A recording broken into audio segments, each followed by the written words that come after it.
supremacists be Jewish. Those two don't go together. They don't. So I started listening. Then after I watched Ben Shapiro, even though I hated everything he said made sense. Then I came across Larry Elder. Oh, started looking at Larry. And then I recently did a video about Larry.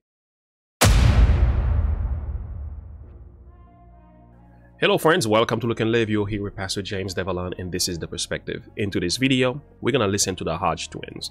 They are giving a good perspective on the reasons why. They are no longer Democrats, and they have joined the conservative or Republican Party. It's good to take a listen to them here. They are on your screen here. It's good to listen to the whole entire interview.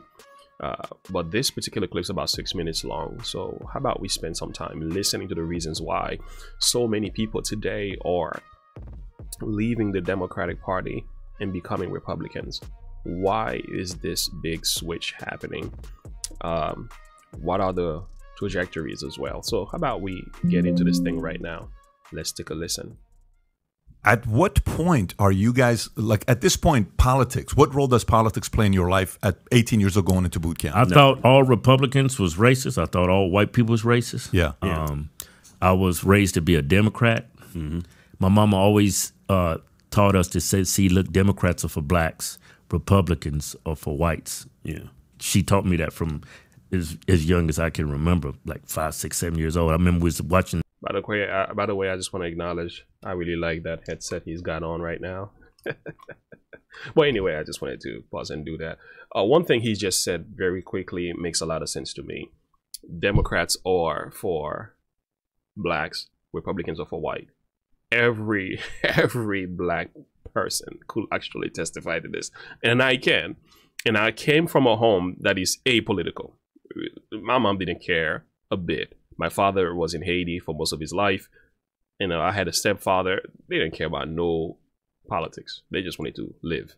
So, but even there, I got the sense living in New York City that no black person should vote Republican. You get this sense. I got it in my school. I got it in my movies. Even in my home, although we were apolitical. But in our behavior, it's the same perception that we had. In debate. And then she always, up and down, she couldn't stand a Republican. Yeah. What was the reasoning? Because she linked Republicans to racism? Is that kind of, she was very naive when it came to politics. Yeah. She had no idea that Jim Crow was by Democrats. She had no idea that the KKK was started by the Democrats. She had no idea. My mom was a good woman, but she ain't know shit about politics. I gotta admit, most black folks don't even know this. I just found out myself. I really just found out within 3 months ago that the Democratic Party was supporting Jim Crow and the KKK and the segregation and so on. This was all Democratic moves, and there was a big switch, you know, with Lyndon B. Johnson and everything, and they galvanized the black votes. But this was not always the way things used to be. More black people used to be Republican before they became Democrat. It was a serious move, but nevertheless, these are things you don't hear about when the Democratic Party is talking today. They sound like they are for the marginalized. They are standing for against, you know, supposed black violence and so on. But they were the ones instigating it in the first place. So here we are. Yeah. That's a lot of ours, though, right? I mean, if you look at a lot of our, you know, who raises us, they don't sit there and go. So what event caused you guys to get a little bit more into it and get interested? Was it this insurance job that you guys had? Where, right. I would say it's my older brother.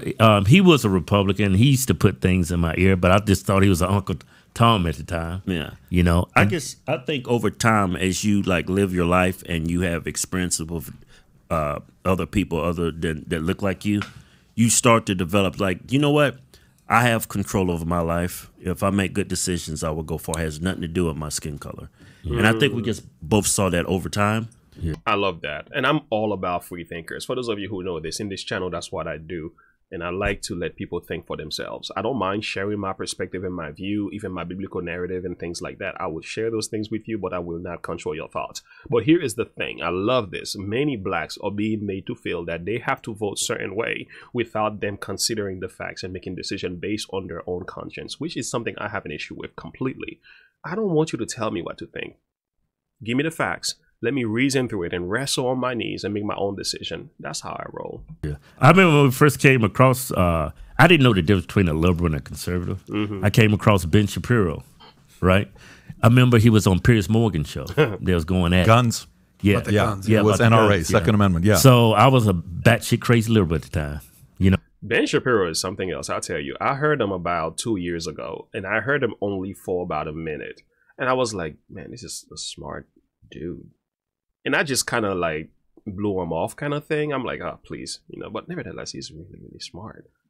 So I never paid attention to any of his content again until earlier this year, as I begin to have what you refer to as a waking up or revelation, and I'm getting tired of wokeness, and I begin to look into what the Republican Party has been saying, and I'm realizing they're making a lot more sense than Democrats. But now I went and find Ben Shapiro again. I was like, oh, this man is huge. He's got a big thing going on with Daily Wire, and you know, and then next thing I know, there was Matt Walsh, and there was Candace Owen, and there was Michael Knowles, and I'm like, oh, it's the whole family. This is an agenda. Anyway, I'm like, hey, my goodness, this is crazy. But now, I have to admit, Ben Shapiro is very smart. I think sometimes he talks too fast. You know, I'm a slow talker. Sometimes I talk fast, but I think slow. You know, so but nevertheless, you can't fight Ben Shapiro in any debate. He's just way too good. Even with biblical debate, I won't even bother trying to make him a Christian, you know, being a Jew. And I'm like, I'm just gonna leave this guy alone, because you're not gonna fight with him. He's gonna find something to wiggle his way around the truth. Anyway, I'm gonna leave it alone. No, so I'm like looking at Ben Shapiro, and I was like, oh man, that white supremacist, he's got an answer for everything, you know. And then I found out that he was Jewish. It's like, wait a minute. How can a white... And I used to think the same way. I used to think all white people are Democrat. I eventually had a talk with somebody that I was working with, and his perspective, he's a Republican, and he thought, like, since, you know, I'm dark skinned, and he's like, oh, well, you gotta be a Democrat. And I'm like, no, I'm not. I'm not. I think more Republican than anything. I have a Christian perspective on things. To me, it's not the color of my skin that determines whether I'm going to vote for this person or that person. It's what's going into my conscience and my personal conviction at that very moment concerning a particular candidate. For me, I think very Republican. Just watch my show, you get a sense of that. So, yeah, Ben Shapiro has certainly helped me to see things differently as well. And oftentimes we would look at skin color to determine whether or not a person is a Republican or Democrat. It's wrong. And things are changing today. Okay, things are changing. Supremacists be Jewish. How could Those that two be? don't go together. They don't. So I started listening. Then after I watched Ben Shapiro, even though I hated everything he said made sense. Then I came across Larry Elder. Oh, boy. Started looking at Larry. And then I recently did a video about Larry Elder. Make sure you take a listen to that. Just scroll down, you will find it. Larry Elder is on another level. I mean, this is another guy I won't even bother getting into a debate with. I would just leave him alone, because he hates you with so much facts over your head. And by the time Larry Elder is done with you, you have a headache. Keith came across Mark Levin. Mark Levin, yeah, on the radio. Yeah. Keith would just listen to him because he was always talking shit about Obama. We just thought he was racist. And it's crazy. Some of the names that they're mentioning, these are people that I'm getting to know as we speak. You know, I'm going through my own conversion, you will say. You know, but it's like, these are names that I'm hearing all the time. Thomas Sowell, I got like 3 of his books. It's, you know, I'm listening to some of these people and what they are putting out there, and it's like, yeah, they're correct, you know. But the more you listen to him, it's like, this dude's starting to make sense. Yeah. You know. Now, who's introducing you to this stuff? Is it your older brother, or are you just coming across it? YouTube. I got you. Yeah. And are you guys living together at this time after the Marines? No, we're not living together at the Thank time. God for but you I two. remember I started seeing Kelvin said, man, look at this new Ben Shapiro video. He's killing this black guy over here. And it's just common sense, really. If I think conservatism, the C in conservatism, all it is common sense. Yeah, if you just sit and listen to both. There we go. And it's just perfectly true. And the thing is, with a lot of Republicans today, and I have to say, congratulations, Republicans. You guys are doing it right. Here is the reason why I say this, is because I feel like in the past, the Republicans were not doing as good of a job as appealing to the masses. I think they were doing it through different means, through political means, and they were doing it through different bylaws and, you know, different means and stuff and different approaches. But what I think a lot of Republicans are doing, like Daily Wire, Ben Shapiro, many of these guys, and Thomas Sowell, they are using the media. And I think the Democrats have been doing this way too long and way too well. That's why the Democrat Party has been growing tremendously. This, you know, to top it off with, you know, Lyndon B. Johnson and the so-called welfare state that, you know, different ways that they have appealed to the masses as well. But I think Republicans need to take advantage of social media network like nothing before. And, you know, Republicans need to stop being so serious. Calm down, have some fun. That's why these guys are so good. That's why their channels are blowing up. These guys will use comedy and common sense, and they will attract you to it. And I think watching how Republicans are now appealing to the masses in ways I've never seen before, it kind of make me happy, because I'm like, I wish you guys were doing more of that sooner. Some people said they were, but I wasn't hearing it. You know, maybe I was too blind to hear it either. But the thing is, more people are being attracted to the Republican Party, and especially with what's going on in the current administration as well. We are just tired altogether. Both sides, and just be objective and listen to what both sides are offering. I literally do not understand how anybody could be a Democrat these days. Yeah. When I hear the abortion, you know, when I hear a lot of the stuff that Democrats are supporting, and the wokes and the racists and all that stuff, they say, you know, men can have babies and stuff, and I'm like, okay, I know I can't be a Democrat. I can't. I'm like, oh, goodies. I stay far away from that. First, I'm a Christian. I'm a believer, but I still have my biblical. I mean, I still have my political views as well. But when you see what the Democratic Party is putting out and what they're supporting and how they talk, Lord have mercy, they've done lost their minds. I mean, you got women competing against men. You got they pushing all this stuff on kids with the drag queens and hysterectomies for girls. Before they go into puberty because they want to be a man. I mean, this shit is a freeing stuff. It should not be being pushed mainstream like it is. I think the breaking point for us was I voted for Obama his first term because I thought, you know, I didn't really know. I just voted for him because he was black. That's honest about it. Yeah, most of us being honest about it. But he was the eye-opening after Obama, and I started listening to both sides. I hated Obama so much, I actually voted for Mitt Romney. Yeah, think of that. Yeah. That's the other side of the extreme. From Obama to flip to Mitt Romney. Yeah, he was the only option. Wow. How did that happen? Yeah. Think about that. When Obama ran, think about this. It was Mitt Romney and John McCain. And the truth that I've discovered lately is that Barack Obama has fanned the flame of racism like no other president in the United States could ever done. You know, being a black president, the stuff he was saying, when you listen to some of his speech and the way he spoke about racism, it's almost like he turned the tide around. He created even more the victim mindset. He has given more power to the social justice warriors to go on and try and dig for racism in places where it doesn't exist. This is what Barack Obama has done that really turned me off. I really like the guy, but boy, could you imagine how much better our world would have been if we never had some of these crazy racist talking points being brought back to life under Barack Obama? Lord have mercy. Wade was McCain and 12 was Romney. Correct. That was the Republican option. I think I'm not too much into conspiracy theories. It's like they almost set Obama up to be president. Yeah, they almost set him up to be president as a one-term senator. What do you mean set them up? Yeah, like they planned it, like they wanted a black president. Yeah, it's like they're both liberal. I mean, far like McCain. Who's both liberal? McCain. I mean, they're Republicans, but they're liberal. The way they vote, the way they their views, it's liberal. Like Mitt Romney is not a Republican. You know what I mean? McCain, he's a Republican, but no, he's really not a conservative. It's like that was your only option if you didn't want to see Obama. Well, these people are called rhinos, right? Republicans in names only. So the problem with, you know, we can kind of talk Democrats, Republicans, what conservatives these days. But the contingency where you're talking about Liz Cheney or Adam Kinzinger, the people who are not, you know, Republicans, these are traditionally what Republicans are. Now it's MAGA, right? So there's this kind of infighting within that. I don't even think so they would say that MAGA is not traditional Republican.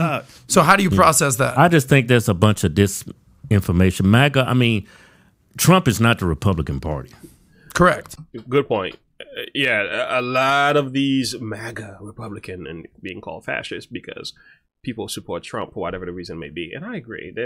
I agree to an extent that Trump shouldn't be made to look as the face of the Republican Party because he's not. Okay, he's not. But was he a good president? Did he do the job well? Yes. Now, to style every person who supports Trump as a fascist or a racist, as the MAGA Republican, it's not right either, because that's their choice. They have the right to choose whom they're going to vote for, whom they're going to support. You may not like the candidate, but you don't have to demonize the people who love that particular candidate when half of the country stand with him. So here's that being said. I love the fact they're addressing the fact Trump is not the Republican Party. The party is much bigger than that, and people need to look at that from a broader scope rather than just how narrow it is being told for them to see it anyway. Yeah, Trump. MAGA is not the Republican Party. Yeah. Correct. The Republican Party now are conservatives. That's right. People who believe in conservatism, the Constitution. That's what the Republican Party is. It's not MAGA. It's not Trump. Yeah. Trump galvanized Yes. the Constitutionalists who are on the right, but he is not the Republican Party. Never was. That's just propaganda. That's all it's. That's all that But do you is. actually think They're using that to conservatism? discredit the Republican Party. I'm sure they are. But do you actually think when you define conservatism, the first thing you go to is the Constitution? Because that's not where I go whatsoever. I don't think 99 out of 100 Americans could tell you what the hell the Constitution says, left, right, or center. Yeah, I'm the same way. Most people just want decent lives, and they just want their children protected. They just want less taxes, less government. We just want to be respected and loved. We don't want all these LGBT stuff running through our schools. We don't want to be overwhelmed with all kind of nonsense. And really, if you just want to live a simple life where your freedom are respected, you leaning toward republicanism just by that alone doesn't necessarily mean you have to join a particular party. You can choose not to, but nevertheless, in one way or another, you're supporting one. So I'm saying freedom of speech, freedom to carry a There we go. weapon. Yeah, you know, just freedom to assembly, freedom to go to work. I mean, just basic rights that we have. this is why I love the Republican Party. When it comes to freedom of speech and freedom of assembly, these are the two most important things to me that I really appreciate. Number one is that I can't preach to you if I don't have my freedom of speech. I've been getting banned from YouTube several times. And one more strike, my channel is out. And I'm walking by faith here because I keep uploading my content. And I prayed and I said, Lord, I'm just going to keep doing what I do because these guys keep trying to shut my channel down. But it is what it is. We're going to keep talking. If channel gets down, shut downs, we open another one and the Lord will bless it again. We're going to just do that. So anyway, but again, I just want to be able to assemble, worship freely without you, trying to control me. You making me feel guilty because I believe differently than yours. These are things that I cherish. And this is why the Republican Party simply makes sense to me. Under the Constitution and over this last pandemic, they took all that away from us. Even the Republicans initially shut everything down, but over time the Republicans was the party that said, hey, we're hiding from a virus. This is stupid. You can't hide. You can't run from a virus. True. It's time to go back to work and live our lives. But the only people that remained that shut everything down and want to hide from it was the Democrats. Yeah, Republicans just believe in freedom. Let me live my life. Yeah. And Democrats think they know how to live everybody's life for them. I'm not for that. That's the Republican Party in my eyes. Also, Republicans just want to be left alone. Democrats wants to be in everybody's life. It Fact. This is a fact right there. seems like to me. So if you like this clip and you want to watch another one, click. Yeah, I like the clip. Thank you so much. I'll be checking out more of the content that you got going on in this channel. But thank you so very much for checking this one out with me. What is your thought and perspective? Are you a Republican? Are you a Democrat? If you are a Republican, when did you become one? What were the reasons why you chose to become one? I'm on a journey right now. I cannot say fully that I'm a Republican, but in my thinking, I am. I see things in the way that they do. I have some disagreements with the Republican Party that I'm still trying to understand and work. And I've made some videos where I share my perspective on that, but I'm still looking to see what I can learn. So I'm open-minded to the Republican Party much more than the Democratic Party, of course. So now, one thing I will ask you to do, though, I'm going to share something in the Bible very, very quickly, and then I'll make my point. In the book of Isaiah, chapter 1, verse 18, come now, let us reason together. Now, this is God's approach when he's dealing with humanity. He doesn't force anything down your throat, even when it comes to salvation. He asks you to reason. Use your intellectuals. Use your mind. Put that to use. Reason with yourself. Which of these two parties simply makes sense at this time? And also keep in mind, no matter who you choose to associate yourself with, or maybe you choose not to have anything to do with either one of them, keep in mind, none of them is perfect. Apolitical, involved in Democratic Party, not Democratic Party, or Republican, keep in mind, no matter where you stand in this world, none of them is perfect. And third, don't lose sight of Jesus in the process. You can still make your decision and stand for what you believe, vote for the way whom you want to vote for. But at the end of the day, don't forget, Jesus wins anyway. Not any particular party. The answer is God, not men. But you still have a duty and a responsibility to do what we can do down here to protect ourselves, our children, and those around us. So therefore, make your decision wisely and be prayerful about that. I'll leave it right there. Make sure you like and subscribe to the page. Click the bell icon for more of our notification upload. Comment below, share your thought perspective with me as well. I want to hear your perspective concerning this video. Until next time, and as always, let me know. Look unto Jesus. Live by faith. Have a good one. Bye.